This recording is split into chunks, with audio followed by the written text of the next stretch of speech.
Well, Pa used to make the bunches of onions, spring onions, to sell at the market, It was and the this lettuce, much, but they only and, gave this much, they owe a this few much beets. yet, That's about all we could have sold.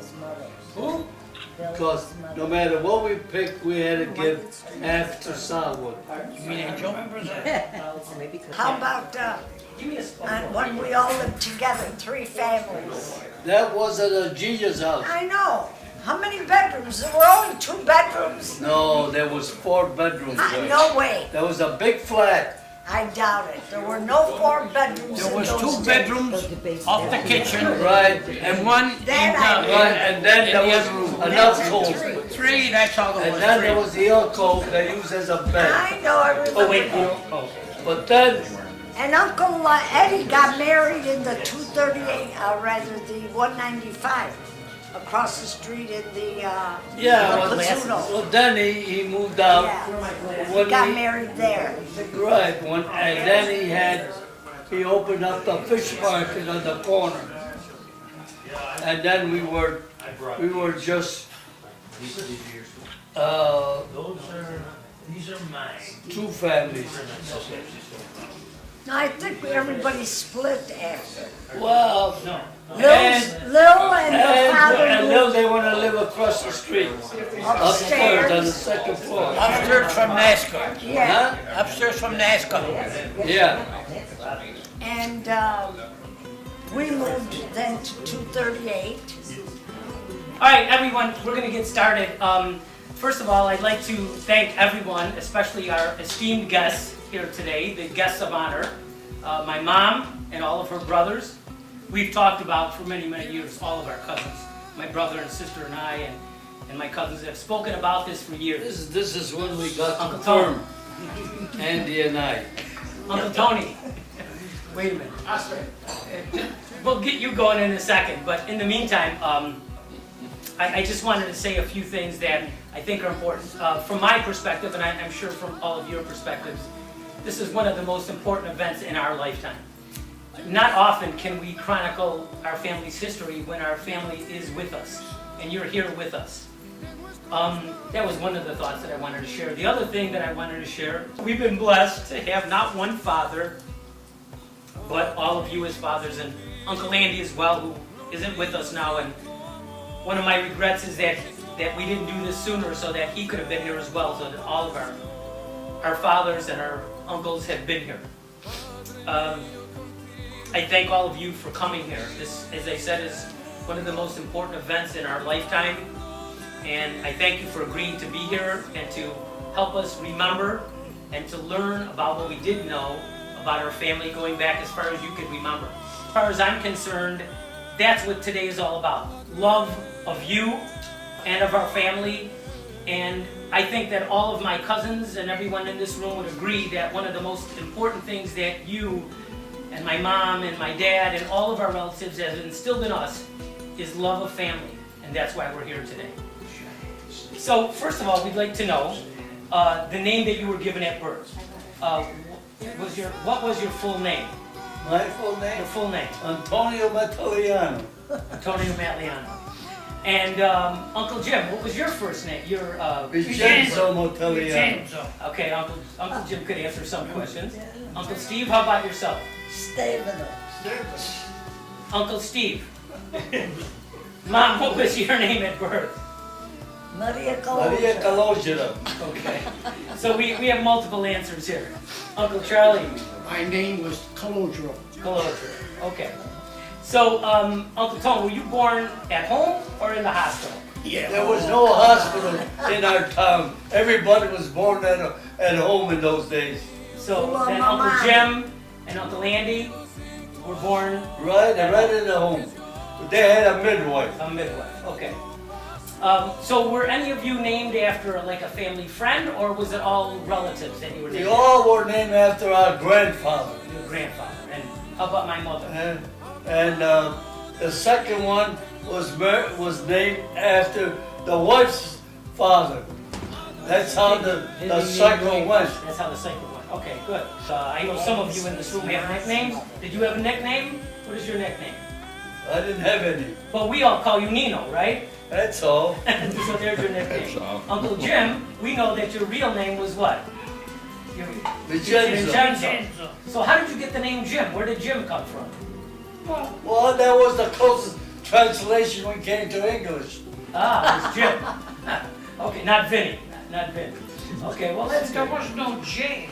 Huh? In Sicily, J, the letter J, It was not used. was not used. Okay. So Vincent, I don't know. So- Vincent or Vincenzo. Okay, great. So let's talk about Grandma. What was Grandma's full name? Clementina Tironi. And then she, of course, married Grandpa and became a Matteliano. So when was she born? Do you remember when she was My born? mother was born in 1895. 1895. And where was she born? Huh? Where was she born? In Roccamuto. Roccamuto, which is the province of Agrigento, correct? Agrigento. Right. And what would you say is the most vivid memory or image of Grandma, of your mother? Well, she was a headstrong woman, and nobody could bullshit her. That's for sure. We all have come to know that. So let me tell you how Ma got to marry Pop. Okay. And that's one of the questions, so go Our ahead. grandfather would tell her that Pa wanted to marry her. And she'd say, no, Mungo, I don't want to get married yet. So anyway, she tells me that he asked for her 3 times. Finally, she agreed. So I said to her, Ma, what made you change your mind after all 3 times of him? Well, at first I thought he was too old for me because he was 13 years older. Then finally, when they did okay it, she said, I said, but what made you change your mind? She said, because he was very good looking. He was very good looking, and I thought he'd be the best man for me. And so here we are. That's right. Here we all are, is correct. Okay, so what would you say would be the most enjoyable memory of the time that you spent with Grandma and Grandpa? Well, Planting and when Ma was working, cutting meat in the butcher shop, and Pa was taking care of the groceries, that was one of the nicest playtime of that I can recall. So that's when they, obviously, when they're here in America, that you had these memories, mostly in America, not when you were in Italy then. How old were you when you came from Italy? I was 7, 8, going on 9. And how about Uncle Andy? Uncle Andy was a year younger, And and Jim was only 4. he was 4. Okay. So you don't have too many memories of Italy, but I'm sure that when I we get remember into... a lot of things about Well, it. good, and I'm hoping you do because we have lots of questions related to that. So wait a minute, when you were telling him about how old he was when he came from Italy, Yeah. I remember Ma saying that Uncle Andy drove her crazy because the ship was swaying back and forth Well- and forth. And so then he always wanted to go and see where the boilers were. And they had to go crazy looking for him. Well, see, he knew what his vocation So was he right must- off the bat, even You must at remember 5. that, right? Your brother Andy, when you were on the boat, he always would go investigate all different things. Well, you're getting ahead of the story. Well, We- he wanted to see the engine room Yeah. and stuff like that, but he couldn't go too far. The ship was one of the new ships on the high seas, 7 days from Naples to New York. What were the names of your grandparents, your grandmother and your grandfather? My grandfather on my father's side was Antonio Matteliano, Okay. and my grandmother was Caloja Maria. She had her name. Ah, that was your. The So same- my mother was married. And she's named got after- the same elements. I see. What did they do for a living? Grandpa on my mother's side had the Yardino, and in those days, the owner was a baron, and after 10 years, they could not evict him. They could not throw him out of the land. So it was That sort was of, the law. so they And were like Grandpa squatters then. was there until he bought it. Huh? Pa, they owned Iordino on the way to Monte Cristo, and his father operated that for a living. And they raised oranges, vegetables, they had fruit trees. In fact, my godfather from Agrigento used to sell them seeds for fennel, and I used to spend a week every year in Agrigento, and he'd take me all over creation. This was your grandfather.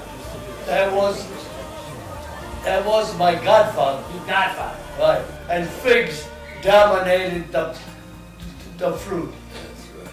So it sounds like you have some memories of your grandfather and your grandmother. How old were they? How old were you when they passed away? Well, when my grandfather died, Pa was not even married then. Oh, so you don't remember your grandfather? No, I You were never talking saw. about- you were How talking- could he? I was not even born. Pa was never married then. He Okay. didn't get married till 1914. Right, right. We have the marriage certificate. He was what, 35 when he got married? How old was Grandpa when he married Grandma? Well, Huh? How old was Grandpa when he married Grandma? Well, 32 he was years born old. in 32. 1882, and Ma was born in 1895. And they got married in 1914. 13 so- They years. got married in 1914. Okay. Let's see. So, could you remember anything about the house that you lived in Sicily? Yeah, it was a one-room house with a spot with a manger to keep a donkey in there. In fact, when Pa came to this country in 1920, he left the donkey to Uncle, to Grandpa. But I remember the donkey. And he was a stubborn son of a gun. One time, Grandpa loaded him up with vegetables, and we had to take him on the route to about 5 miles away. Every 10 steps he used to lay down, and you pinch him and everything, he wouldn't get up for nothing. But he was strong as an ox. He used to keep up with a big mule that Grandpa had bought on my side. That's one of the things that I can remember, because when Pa came here, I used to sleep with my uncles, Maybe it was. and Ma and Jim used to sleep with Ma. But I used to sleep with the men. There was only 3 or 4, that's all. So, what did they use for, like, did they have, for heat? Was it like a fireplace or? Well, you had a Brazil, and you let charcoal to keep warm. There was no furnace. Right, so that was it. That was your. That's it. The way you heat. Now, what about cooking? What about like a stove or something like that? No stoves. They had a fireplace. And they would cook like Right. over the fireplace, over the fire. Wow, it's absolutely amazing. It's like when we see things on television from the days old. Yeah. So tell us a little bit about what kind of meals did you enjoy? What did they cook then? Obviously, you didn't make froziers, that's for sure. Well, we Probably didn't have they too could. much meat. The only thing kidding, that's up that we ate a lot was minestrone and suku, and that's it. If there was a chance of a little meat, they made a few hamburgers, that's all. Meatballs. Meatballs. So, and then of course there was no electricity or anything like that, so what did you use for light? Did you use candles, kerosene lamps? What did you Well, yeah, you had candles for light. You had candles, okay. So, like now, there was no refrigeration or things like that, so where did you store your There's food? no such thing as refrigeration. Right, so where did you store your food? You kept things in a earthen crock in a big pot of water and they keep it cool. Talking about water, so that's another interesting point, because water is, we all need water for our existence. They had You the didn't have- best artesian well. So, That's what they had. did you had a well on your property then? No, we didn't have no water facility at all. The guy, there's a picture of the fountain of nine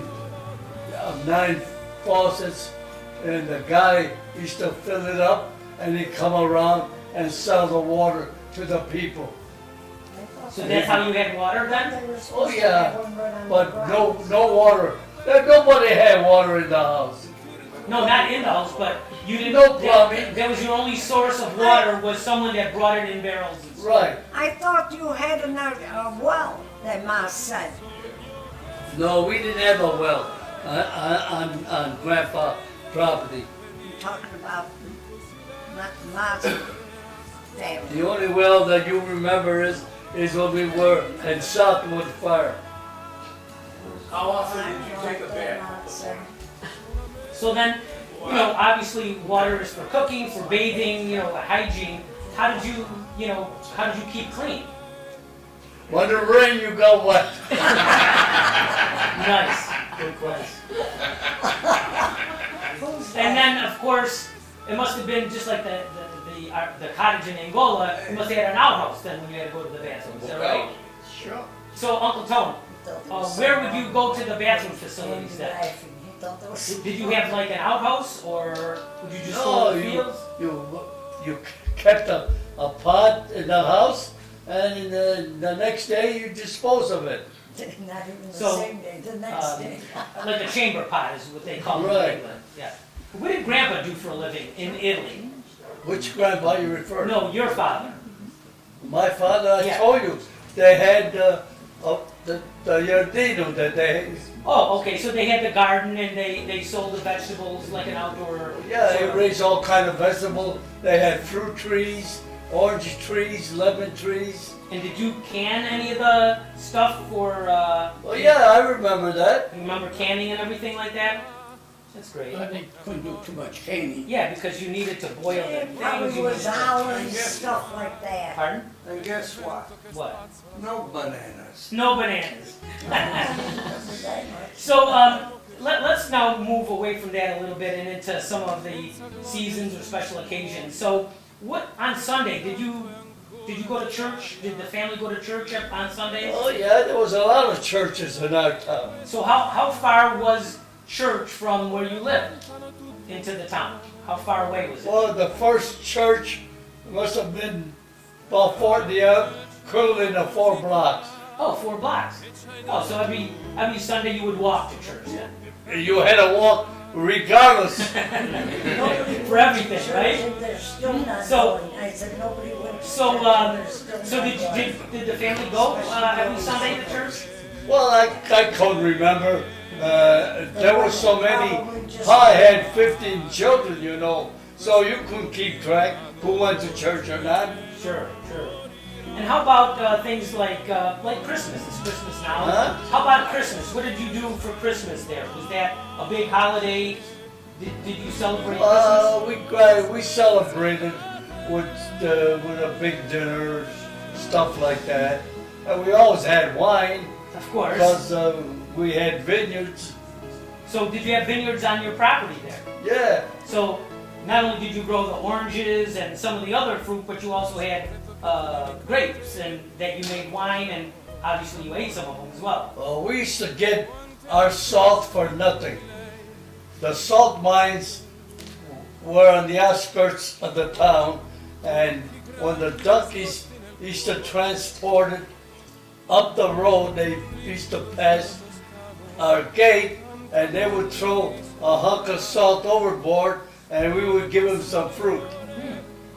And that's how we got our salt for nothing. So you had the barter system there. You had something they wanted, they had something you wanted, and it worked out good. Government used to buy all the sulfur that was made from the sulfur mines and the salt mines. The government was all government property. So let's talk about when you were young, because when you were in Italy, you were young. What did you do for if you had some time off, like after school or Well, something? we went to school, Right. and we played top, dip, that's it. And so, who was your best friend over there? Do you remember if you had a My best best friend? friend was Luigi Monti, the one that died in Hamilton, Okay. because he was about a half year older than me. And he wasn't related to us, but he was Sure he was related. His father was married to my sister. Okay. So, but he We was your were best friend. first cousins. Right. So he was your first cousin and your best friend. How about school? You said you went to school in Sicily. How many years did you go there? I was second grade when we left, because we were supposed to leave in 23, and our passage was taken away from us, because in those days there was a mafia conspiracy that anybody that was arrested could not get a passport. So even the priests were involved, and they were paid off, and they would dress them up as a priest and smuggle them in all the way up to the boat, so they would detect them that who they was, and in the middle of the night, because in those days all the mafiosis, they used to pay the captain, and they used to use the berth of people that had to travel. So a whole family had 4 berths. 4 of these guys were smuggled in to get into New York. And then in the middle of the night, they could get off at Ellis Island. They were lowered in a rowboat and smuggled into New York City. And that's how all those guys, Magadino and all those, got smuggled in the 20s. Wow. Fantastic. You were what, in second grade you said when you Yeah. when you left there? What was your favorite subject? What did they teach you there in school? They taught us reading, writing, science, the history of Italy, and stuff like that. No, I remember one time, Uncle and I, Uncle Joe, he was only 4 years older than me. So we sold some fruit, and we got a liter apiece, and we went to the teatro. We didn't get out till 12 o'clock at night, and everybody was looking for us. And we were at the theater watching Watching the movie. not the movie. They were acting. Oh, the play, like a play. They were acting like knights in those days. Ah, okay. Excellent. And so how old were you when that happened? Huh? How old were you when that happened? Like maybe 7? Then I was about 7. And you were gone till midnight? Well, I was with Uncle Joe, was older than me. Let's move into now the story about because I know everyone really wants to know this. This is the story about when you came here, when Grandma and Grandpa came. So first Grandpa came to Buffalo, and you started telling us the story earlier. Grandpa came in what, in 1900? Was that the first time Grandpa came to The Buffalo? first time, Grandpa and his uncle, which was Jimmy Matteliano from Hamilton, that was Grandpa's brother, that was his uncle. They came to this country in 1900. Pa was 18 years old, and his uncle was a little bit older. There was no work here, so they went to Hamilton, and they were building the Canadian Railroad, and they worked for the Canadian Railroad for $1.25 a day, and they had to buy their food from the company store. At the end of when they got their pay, they owed the company store money. So Pretty good racket. when Grandpa died, I don't know how long they were here, they pack up and they both came back so Pa could go take care of Leonardino because he was single then. So, yeah, Grandpa was not So- married at that point. So in who was he 1900. living with? The Jimmy Esposo's father and mother in Hamilton? Huh? Who was Pa living with the first time he came, when he was living in Canada? Did he live with the Marancas or with, With the Espos- Marancas. I thought so. But he lived in Buffalo also Oh, because he had his first papers. that to he be- came to Buffalo Yeah, instead the of reason Canada.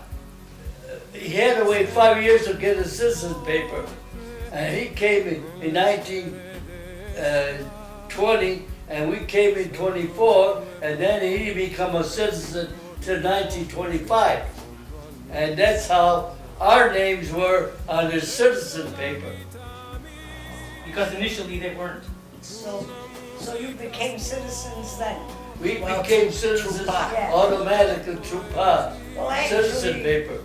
But then, he could have when I done was, it in the service. when we were 21, If that was the, we got our own citizen Right. papers. So How that, was gonna be in the service back then? so that was when Grandpa came in 1900. no. When he came here, he came from Italy, and he went to Ellis Island first. You had to go to Ellis They Island. didn't go to, I don't know how they came in those days, Oh, really? in 1900.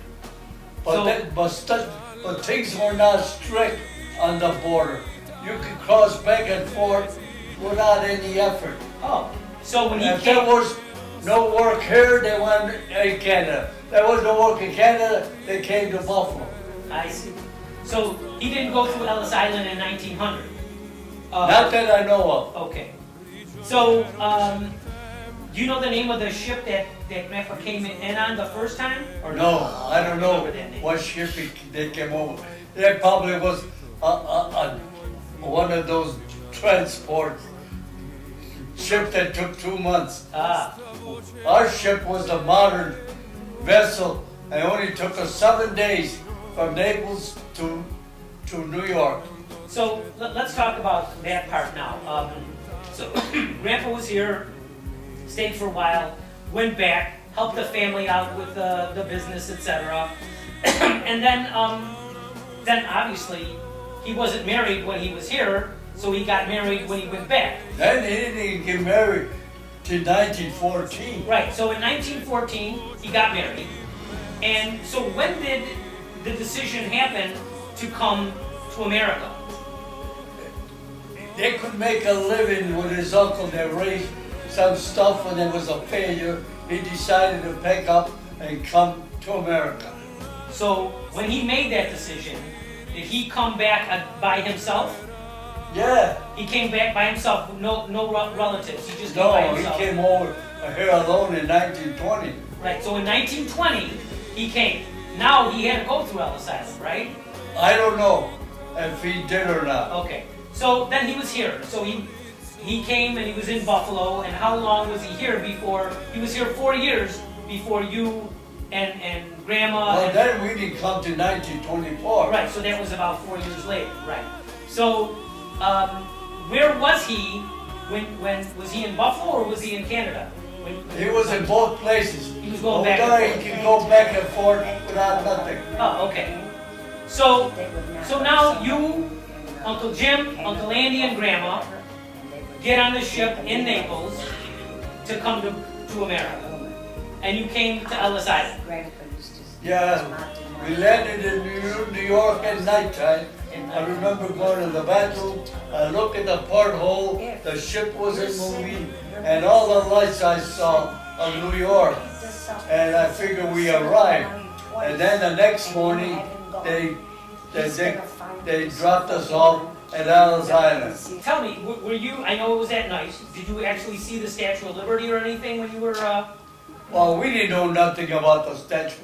You didn't even know about We it. saw a lot of buildings and stuff like that, and a lot of lights at nighttime, but that's about it. Then we were 3 days in Ellis Island. There was doctors examining us to see if we had any disease, and stuff, and we had to take showers every morning, and that was it. So, Wait So- a minute. Tony, wasn't there a thing that when yous were coming, they didn't want your brother Andy because he was missing two hairs I on don't his remember eyelid? any of that. And they wanted just you, her, and Jim. And Andy had to go back to Rakamuto and Ma I said, don't remember no that. way, either we all go or we all stay. Well, then the doctor decided that was nothing defect, like a disease that somebody could Well, catch. that's what they thought, you know. let's talk a little bit about the journey, okay? Were you afraid to get on this big boat and travel across the ocean at some No, we didn't know the difference. so you had no, and you said it took 7 days, right, on this ship? Did you feel seasick, or did you, No, the ship, I told you, was one of the new ships on the high seas, the Conde Rosso and the Conde Verde. One left New York to go to Naples, and the other one left Naples to go to New York.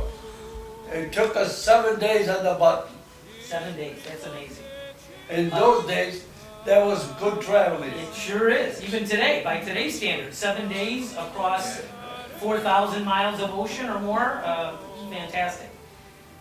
Okay, so you're at Ellis Island, you get your certificate, you can now leave. So where did you go? How did you get from Ellis Island to Buffalo? Or did you go, where did you go from Ellis Island? Actually, we came on a Canadian passport. So the American immigration lady escorted us as far as Black Rock, where the train changes. And then the Canadian woman, immigration woman, took over and escorted us to Hamilton, where she turned us over to Pa, because Pa wasn't able to meet us in New York City, because he was not a citizen. So, okay, so now you're in Hamilton, and you're 7, and Uncle Jim and Uncle Andy are with you. What did you do then? What did Grandma... Nothing, we only stayed there maybe a day or two, And then what? and then we went to Welland, Well, where Mr. Moriali's sister was married to this guy, and Sarosa. they had a little grocery store, and he used to come across on the ferry to buy groceries, but at the same time, they were distributing alcohol. Mom, So that was the Peace Bridge wasn't built then. We had a land at the foot of Ferry Street where the ferry went back and forth. and that's how you... And he brought Andy and I over here, because he used to they pay off the custom guys for what they smuggled in. And Pa and Ma and Jim, they came over on the train. He showed his first papers, and they came right in. But you and Uncle Andy We were smuggling on Ferry on Ferry Street. Street. And then Grandma and Grandpa came and picked you up. Right. Probably with Uncle Jim. Well, of course, Uncle Jim, Uncle Andy, and then Uncle Tony. They were smuggled in on the ferry. Well, Jim was only 4, so when Pa came over, he showed his first papers, and then figured that was his wife and kid, and then went right through. So, okay, so now you're here. You came over on you got smuggled in on the ferry, and Grandma and Grandpa came over on the train. They met you there. So from there, now you're in Buffalo. Where did you go? Who of our family was already here in Buffalo then at that point? Well, she had a name that lived at 999 Niagara Street. Who had it? Grandma? My mother's, My my Bridget's mother's had an aunt that lived mother. there. Bridget's that mother. she was married to Bridget Provenzano. So we lived in a little back apartment. But once she And I got married, understood. then we had to move out and we went on the lower west side. So now it's about 1925, let's say. And It was 1924. that's when you came in. Right, so, and you stayed for... Well, we went to school 18 for 6 months, and then we wound up going to school number 2 because we lived on Effner Street. Okay, so it's about 1924, 1925, right? Now, what did Grandpa do, what did he do for a living? What would he Working do? on pick and shovel. Okay, and he was the only one that was working at that point. Him and his brother. The only Then thing they went to they Dunlop they to were work at working the on Dunlop. is a pick and shovel. When they were putting ditches, they didn't have backhoes in those days. But after that, they both worked at Dunlop. Who Huh? did? Pa and his brother. Before the store, they were working Oh, at yeah, I Dunlop. know That that. was in the middle 30s, late 30s. Yeah. Right, so then for about 10 years, that's what Grandpa did. He was working on construction, whatever they could find. whatever they could find. And, you were making your living, obviously your family was growing at that particular point. And then what They got caught. what made them decide to open a store? Well, war. Mr. Parisi had a store on Virginia Street, Moved on and he School moved, Street. and he taught my mother and opening up a store. And in fact, he used to buy a lot of stuff at the market for Pa. So, what I remember of the store, and I was 3, I think, 3 or 4, maybe when Grandpa died, so you had the store for another, I don't know, couple of Till years. 52. Closed it up in 53. Oh, you closed it up in 53, so I was 3, that's when Grandpa died. And it seemed to me, from what I remember of hearing about it, it was sort of like almost a precursor to the modern day supermarkets they have, because you had groceries, you had meat, you had everything, didn't you? Beer. Back in those days, there was a store on every corner. Right. I know there was one right across the street. You know what I mean? The women didn't have to go far to shop for anything. Within a couple blocks, you can buy anything. Now you gotta go 40 miles. Everybody that Yeah, wasn't but working. when the supermarket opened on Niagara Street, the people used to go and buy hamburger over there, and then they had the gall to come and ask Ma if she would Trust. sell them some cases. And our place was Trust. Right. Over So- there was Payoff. So I went forward, I want to go backwards a little bit. So Wait, back put into Uncle into the Steve 20s. in that picture. Uncle Steve used to go to the market to buy the vegetables and stuff before going to school. Right, so wait, And then- so I wanted to go backwards a little bit, back into the late 20s, etc., because now you would be about 11, 12 years old, maybe a little older. So in the summertime, did you, from what I remember, did you go to like Farnham, Angola, etc.? No, we never went. So somebody has a... The only thing we did when we shared to raise onions was in 1927 and 1928. So there's a document here from Farnham Public School, class of 1932. And Anthony Matteliano, Andrew Matteliano, Look at and- the president. He was the president. where's the president? So, On the left, on the right hand Well, oh, side. yeah. Hornsby. And you were the president of the officers of the Farnham Public School. So when did you go to? Hornsby was the principal of the school. It was 2 classes in the room. Yes, I understand that, but it says that you went to Farnham Public School. So Farnham, Well, I used to drive the car up to the corner, We leave the went car, to and the then we Christmas would walk party there. to the school, which They gave probably us was little about 4 boxes of blocks. the Christmas So- candy, 'cause he was in Farnham, the was play. that just the name of the school, Farnham? Maybe That was the name of the town. Yes, you were. Well, 'cause I Farnham was really is out near Angola. Younger than Yeah, it that. was So that is It my was- question. I had to west, be about northwest 5 or of 6. Angola, Farnham. Yes, Wait, exactly. what year did they? So it says 1932. All right, So, I was born in 27. Where did you live then if you went to school there? You were five. 3. We came back to You Buffalo. were 3. I understand that, but And did we all you, went. you must have lived They had around Farnham if you went to school there. Christmas I party. told you, we live in Salvo's farm For how long?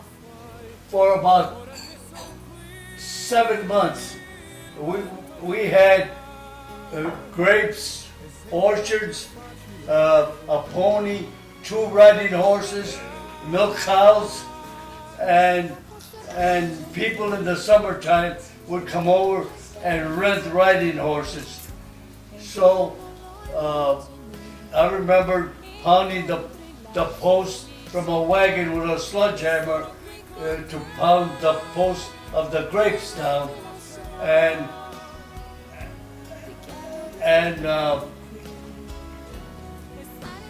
so Uncle got in an argument with one of the owners, and we picked up and we came back to Buffalo. So, you went to school there for 7 months only? Yeah, I graduated from farm. Yes, I see, that we have the certificate here, of the And we all commencement went- exercise. We all fact, went to that Christmas I party. passed She French was in and the play. algebra, and when I went to tech, I didn't have to take up algebra because I had the state certificate. So this is from elementary school then when you went there. So, okay, so now it's 1932, you graduated. Now you came back to Buffalo, right? So where were you living then when you came back from Farnham But in 1932? Police. we lived on Effeter Street, I remember. Okay. And next door to his uncle's home, Terranova owned the building that we lived in there, and Mr. Parisi had one of the apartments.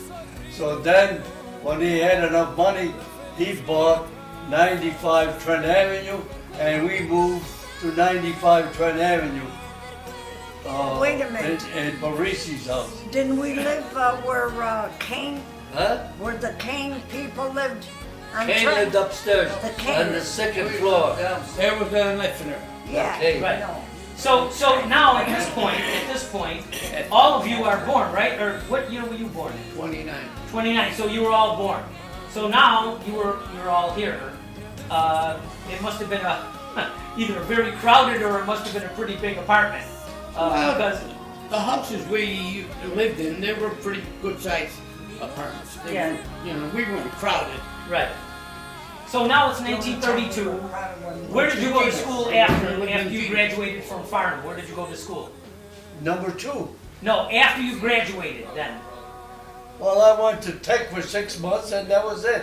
And then I got a job at the Statler when I was 18 years old, when Roosevelt brought liquor back in.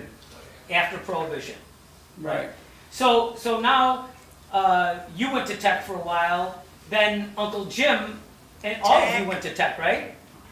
And did you go to Tech too? No, I didn't go.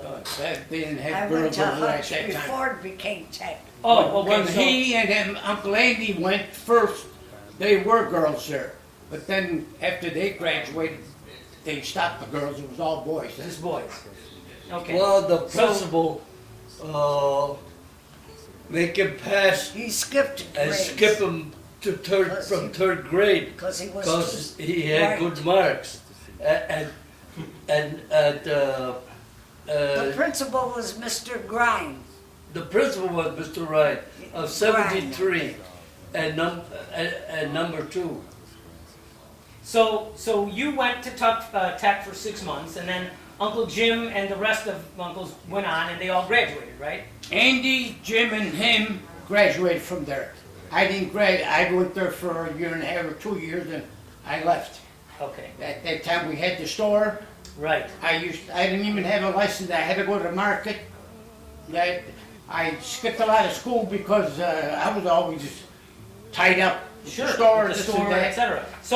So now it's what 1930, what 36, something like that. That they graduated.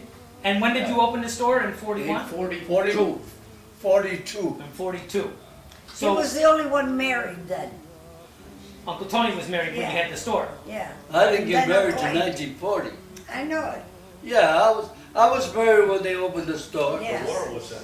So, Because I used to go help Ma I know. when I was working when So I she was think- making a lot of sausage. so what you know, to buy a store, to buy the building that you bought, it must have been Back then, expensive. How the did, real estate was cheap.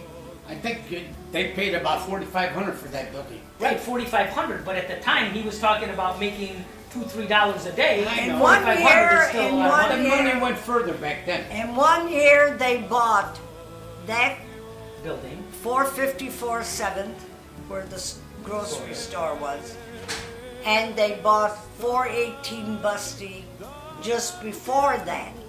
So in the 1 or 2 years, they bought both houses and paid for them through the money from The store. And then Uncle Andy went to Germany, and he went to Japan. And yeah, that's what I wanted to talk a So little bit then we about. were stuck, you, me, and Steve. So, in the Steve war, went in. After After the what? war was over. so Oh, now, was wait, it? whoa. So the Wasn't it? war in 1941-42, you He own the never store. went to Galway, Mom, just at Maxwell Field. you have the store. Who went to war? Uncle Jim, Uncle Andy, and Uncle Steve, Right. right? But so Uncle Steve in the very end. right. Uncle Steve was what, in the Air Force? You're right. And Uncle Jim, you were in what? Infantry. Army. And And he got wounded in Japan. I know that. Not Japan, the Philippines. And Uncle the Andy, Philippines. and Uncle Andy was what? What? Was he in the Army? Yeah. So- The Signal Corps. In the what? Signal Corps. The Signal Corps. He was in the single corps. Right. So, how long was Uncle Jim in from the whole time of the war? No, he got deferred for 4 or 5 times, like I said. But Okay. in the end, he had to go in anyway. But he wound up in the Philippines then. Okay. And Uncle Andy. And Uncle Andy, how long was he in? He was lucky too. He was drafted, but he was going to school at UB for the Signal Corps. So, So- he was home about a year and a half, even being in the service. Then he finally had to go. So Uncle Jim was wounded more than once. In the Philippines, just once. One time? When he was in the invasion of Luzon, he says he was so tired that when they say enemy drop in, he says he dropped in a hole, he fell asleep through the whole invasion, and he didn't know what happened. And yet he still got wounded. No, a Japanese So- guy did it with Right. a bayonet and So- knocked him something. He fell. Was in his favor. He went down a little embankment Cliff or and something. broke his arm. And did Well, he get something Andy- on his head? Did he get hit his head or something? That I don't remember. Andy, after the war was signed, after the invasion, and he wanted to go and see our Italy. hometown. And they wouldn't And let the him go. general wouldn't give him a permission To go to because Italy. the traveling was very bad, and he was afraid that he would get hurt. So this was interesting. Andy just handed me this, and this is how clever Uncle Andy was. And I think that many people, many families did this during the war. What they did is they had code names for different things because you didn't want to tell through letters if they got intercepted where people were actually going to be, so that they could trace their movements, and then it would be catastrophic. So Uncle Andy created this code. And to find out where they actually were, he used the word husky to represent Italy. He used Steve to represent Africa. He used Little Ed to represent England, Tony to represent Ireland, the name Lillian for India, Chuck for Australia, Mary for Burma, Angie, he used the name Angie for China, and for the South Pacific, he used Jenny. So here was a letter that he wrote to Uncle Jim in 1944. It says, "Hi Jim, sorry you were out when I called home Sunday. We had the weekend off, but we were given only till midnight Sunday. Consequently, I could not come home, and still I went to Trenton, visited Cal and Jay. It looks like tomorrow we go to our APO station, which is San Francisco station. That was a military post office. It's a military post Yeah, office. but he APO. could have been in New York. It could have been New York, but it's He a had to military. because he went to Europe. Right, it's a military post office. Rumor has it we may go to Camp Shanks, it looks like, or Stanks, where my pal Slim Wesley McGowan is stationed. If we don't go there, we may go to Kilmer. Well, whenever we go, it won't be long before we take off. Looks like I'm going to arrange a code so I can let you know where I will go in my first letter. All right, So- he was here at the time. Right, he wrote this here Right. to tell them when you get these things, you'll know where I am. What is the most important lesson your children learn from you? To be honest. I was the best father. That's right. Here, we agree with that. You've been on this earth now for 97 years. What do you say would be the greatest advances or inventions that you've seen in your lifetime? There would be so many that you couldn't That remember. machine they got up in Mars, bringing in The data from samples Mars? of what's You up mean in Mars. going on the moon, whatever. Yeah, Yeah. them too. How about you, Uncle Chuck? I know And, there's been a lot of inventions. And thing. sending the men to the moon. Sending them to the moon, okay. What would you say is the most important achievement that you've made in your lifetime? Right? Yeah, Running a business and making money. and you did it very And well. the too. best carpet layer. Okay, what about the most favorite time of your life? Huh? The most favorite time of your life? After I had 5 bypasses, after 2 weeks, I went dancing at the Ramada Inn. Um, I raised 2 sons, I was a good father. and I went to Ford, I was a manager. and I made my Right. fortune. Yes, you did. You did. Can I answer this Yeah, question? yes. My cousin Andy would like to answer. Uncle Tony? Do you remember whether your parents or your uncles or any of them that were here ever had any remorse for coming to America? Did they ever say they wished they had stayed in Rockland? Never. Not so ever. None of never. Never. Any of them that None. you know of? Everybody was always happy that they came to the Well, United because States. they had it harder in Italy. No, So you never heard any of them ever say, I Never. wish I had stayed in Rockland. No, Pa and Ma, they never regretted that they came over. never. Did Grandpa Matteliano ever speak any English? Did he know Just English? a couple Not of too words. much. Yeah, Grandma. And we know Grandma didn't. Well, she She knew a faked little. it pretty good, right? But see, the thing is, Grandma was the reverse of us. Because she would speak Italian to us and we understood. We would speak English to her and she understood. So we had the exact situation but reversed. My grandmother understood everything we said. No salesman ever knew that my mother couldn't read and write.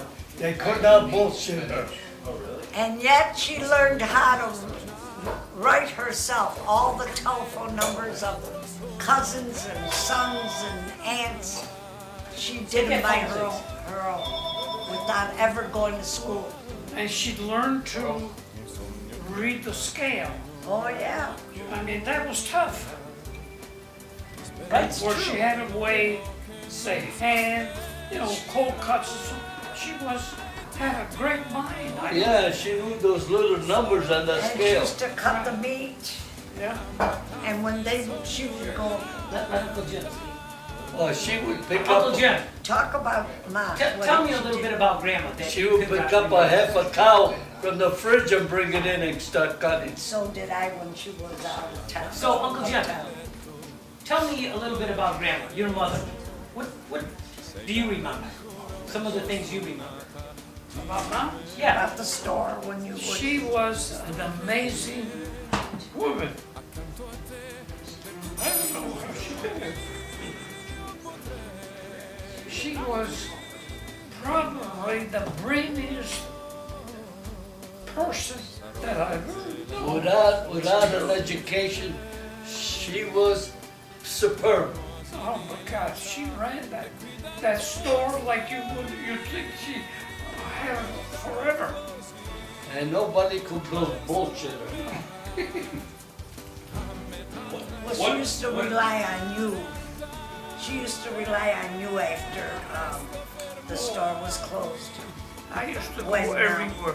to find out things of how to pay the property taxes, Oh God, I how did to more do all than that. You remember that? Everything. And you used to What see years to it, were the toughest? 20s, 30s, or 40s? probably or during 50s? The first third is were the depression. toughest. The first depression. Depression. 32 on until the war, you know.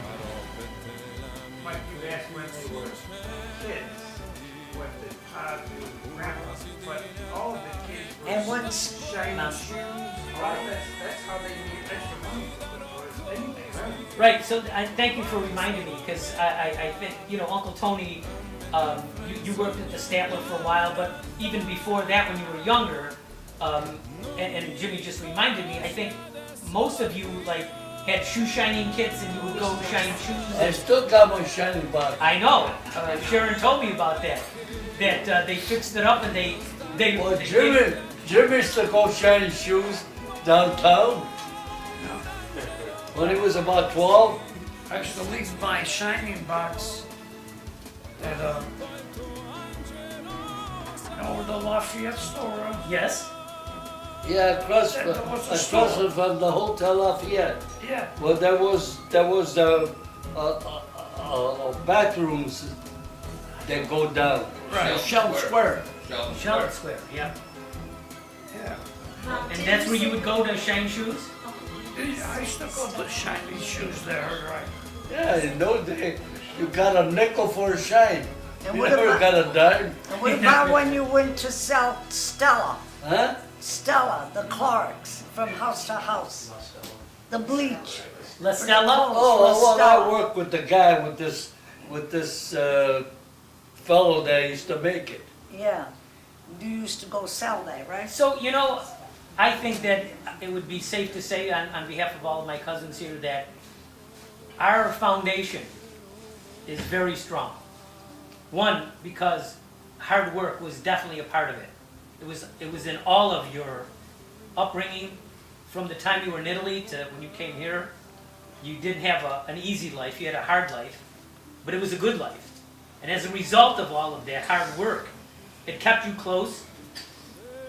It made you love each other and be close to each other. And wait a minute. And go- that's what we have from you. Our greatest legacy. You didn't say enough for Uncle Steve. When we had the store, they didn't know how to cut meat, but Uncle Steve learned how to separate a hind of beef from the From the legs, from the top. top. They learned that mostly The from top Andy beef because to Andy the- worked for Mr. Jim Greco after school. Yeah, He but was a he- butcher, so he knew how to cut So meat he used before to that. put that half a hind on that butcher thing, and he would get the leg and raise it, and cause then it would dimple, and he would know exactly by cutting that where the Where the dimple socket would was. form. Right. He'd have to cut like the size of a silver dollar. That would be that he did it perfect. When we had the store, the worst time for the store for us was during the war. They had to have blue stamps and red stamps. The blue stamps were for canned goods, and the red stamps was for meats For meat and butter. and butter and stuff So like that was issued by the government, you mean? They had those stamps. Well, everybody got the books. Right. We had no problem with stamps because I had a guy that used to give me stamps by the bagful. You know. There was rackets all over. There's rackets all over. But the good news is that, our family, benefited from all this. Grandpa was so involved with these stamps that sometimes, once in a while, he'd forget to get the money for the pound of hamburger or something, because they had to have the stamp. And we'd say, Pa, don't worry about the stamp. Yeah, then we can rebuy it. He was so worried about the red stamp in order to get the meat and stuff. But So, anyway. Mike, do they remember what food prices were, just to give us some? Yeah. In the 40s, what was a pound of beef? Yeah. Oh my God, You remember? 39, 49 cents. not even 49. You know, You talking about hamburger or you talking about? a case of beer was $2.39. And You wanted- cigarette, 3 bottles for 29 cents. and cigarettes were 25, because Pa used to get him and say, give me a pack of Chesterfields, Why, the and he grandpa would get smoked, the the grandpa Chesterfields, smoked. give me a pack, No, 25 for the- cents a pack. For people that came to the store. I was running around the store Grandpa did. all day. Uncle No, Charlie. I don't. Uncle To Charlie. get people, get the Who cigarettes had for a the car, people. man? Did any in the family have a car? Who had a car? He had a 39 Olds. He had a 39 Olds. Andy had a 35 Plymouth Coupe. We put it in the garage on Busty Avenue. When he was coming back, we knew on the day he was coming back, I went over there, started that car up, and I had never taken the battery out. Thing started right up after 3 years or whatever it was. 3 Well, years, wow. You're talking about price, what was the price of gas at that time? Oh my Well, God. you had to pay half a buck a gallon if you wanted gas without stamps. You know, Chuck, he had an Oldsmobile. that's what I Well, said. then you had that Oldsmobile. No, I didn't have it. No, didn't you drive that? I used to drive that. I Yeah. think he had a 36 Oldsmobile. No, that was a 39. One of you 39, had well, a whatever. Pontiac, Huh? one of you had a Pontiac, I had a Pontiac. yeah. Well, look, this has been phenomenal. I think it just went, But you should have done this 10 years ago. Mom, I understand that, but I didn't think of it 10 years ago. I thought of it When we now. all had our marbles. Well, I think we did pretty good here today. most of them. When he left, we put that car in the garage, and believe me, there must have been an inch on each side to get in there. On Yeah, Oh, 7th the, Street. the garage behind the store. Right. That was a tight spot. because our dining room. So was one Sunday windows afternoon, I went in there, I backed that car out, and I had never drove. I was only 15 years old. I backed it out, I went on the corner of Bussy and Hudson, that's where we used to hang out. There was a guy by Tony Chameau, Barnum Tony Grill. Chameau. And I drove all the way downtown Oh, yeah. and back.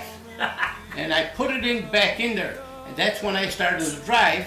We had a little 39 Ford pickup for the market. Yeah. Right? You didn't need a license at that time, did you? So now I It didn't matter started, if you did, I right? started going to the market. Oh, Our store and my 2 uncles. They had stores. So I was buying for 3 stores before I went to school. no one even ever took you driving. I never, You backed it out and drove. right. And from then on I started driving. That was a standard transmission? It was on the, On the column. it was on the column. Uncle Charlie, you know that the store across from Grandma's Boba's? Yeah. Weren't they, was that a lot of competition for your store at that time? There was so much business back then, it didn't bother either one. But they didn't sell meat there, It did they? seemed like people from that side of Pennsylvania went to them. Well, And this side of Pennsylvania came to us. One day, I was coming home with the little pickup we had. I was still 15, I had no license. I look in the mirror and I see cops. So I pull up on the side of the store, and my uncle Eddie, Lil and Mary's father, was in the store. So I got out of the car right away, or the wagon, and I went inside, and I told my uncle that the 2 cops stopped. So he came out, and he made arrangements. I forget who it was, High Grade or somebody. They gave us High about Grade. 30 or 40 cases of ham. High grade. You don't remember that? because I had those With Gene boxes Greco? down the Huh? cellar. With Sam Gene Greco? No. Oh. No, that's Different? paper. That was Okay. way before No, that. this is high grade. He made it, and he Who told was it, him Steve? to take care of me when I came in for the meat or whatever. See? And, That wasn't high grades. was it high grade or somebody else? No, it wasn't high grade. It was somebody else. I forget who it was. Well, I had all those boxes, when we moved down the cellar, high grade boxes that the stuff No, was. but they sold different type of meats. So now the guy, my uncle, I told my uncle, I said, there's 2 cops up there that don't have no license. I said, we got him in the pool. So they were bribing even He back said, then, they were bribing. he said, put one in each bag. I come out, gave him one each, and they never bothered me. Here, Cuz, take this hand. Well, look, Oh, wait a minute. what? This is important. Okay, wait, When Uncle everyone. Andy was in Germany, Ma sent him a quart of sauce already made with the meatballs. And we used to buy We had what they call pressed ham. pressed And ham it used to in come in a cans. regular tin can. And with the little key, we took the top off. Well, we used to save those cans. And my mother would fill them up to send them to whoever. And he would And cook we'd the see- macaroni in his helmet, he said. Yeah, I used to wrap tape around the bottle So they wouldn't. so it move wouldn't nothing. break and make sure there was no noise if they And moved they it. said they were, he said just like it was freshly made. Wow. Because So- he used to make the sauce. Then boil fill it 'em in up, the thing. Then boil the. Right, so it's. So it was like. created a They vacuum. were all Vacuum like seal. that. Vacuum seal. Right. Well, this has been fabulous. Again, on behalf of all of my cousins and everything, we are so grateful that you're here. So grateful that you joined us for this absolutely perfect Christmas gift. This is your gift to us. I hope we could even do it again sometime, maybe not to this extent, just get together like this. But, you know, I know that right now, all of our relatives, Grandma and Grandpa, are looking down right now, and they're smiling that we're all together. One thing that you instilled in all of us is the sense of family, pride in family. We've all had our hardships, we've all had our troubles in our lives, there's no question. But that made us stronger and made us more convicted. And for one thing, it gave us that true sense of what a family should be. We love you to that extent, and we're so very happy that you were able to join us like this. So our hats off to you for living incredible lives, giving us phenomenal direction, being there for us through all of our lives, and we're so grateful to you. So, thank you.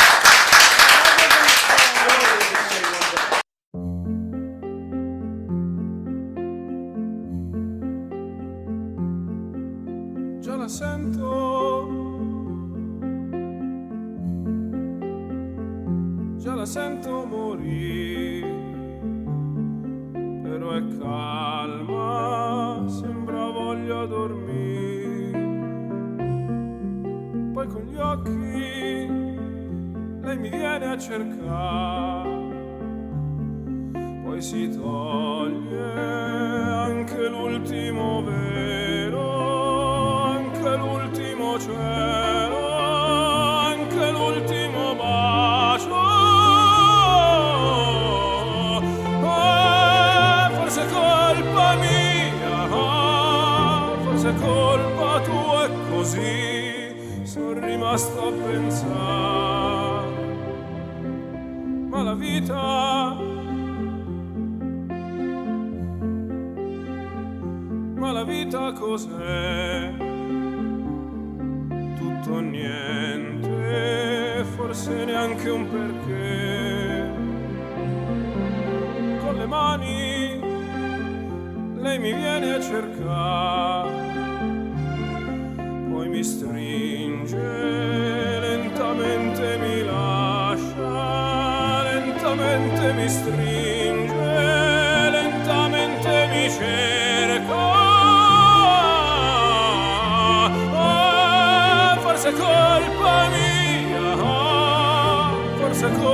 tu è così, sono rimasto a guardare. E lo chiamano amore, e lo chiamano amore, e lo chiamano amore, una spina nel cuore che non fa dolore. È un deserto questa gente con la sabbia in fondo al cuore, tu che non mi senti più, che non mi vedi più, avessi almeno il coraggio e la forza di dirti che sono con te.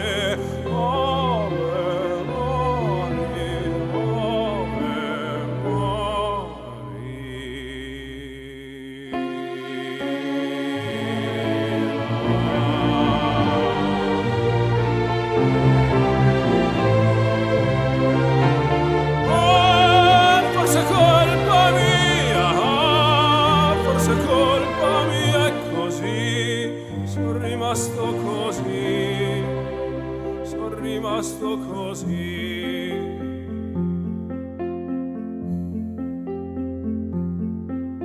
Già la sento che non può più sentire. In silenzio se n'è andata a dormire. È già andata a dormire.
Guarda fuori è già mattina.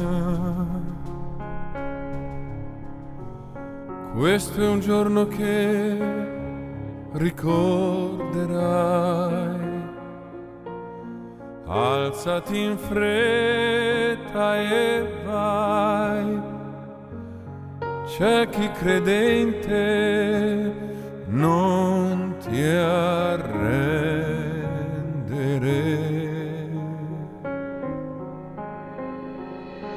Once in every life there comes a time we walk out all alone and into the light. The moment won't last, but then we remember it again when we close our eyes. Like stars across the sky, che per vincere tu dovrai vincere. We were born to shine, all of us. I will remember you. Will you remember me? Don't let your love pass you by. Weep not for memories. I'm so tired that I can't sleep. Standing on the edge of something much too deep. It's funny how we feel so much, we cannot say a word. Though we are screaming inside, oh, we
Thank you.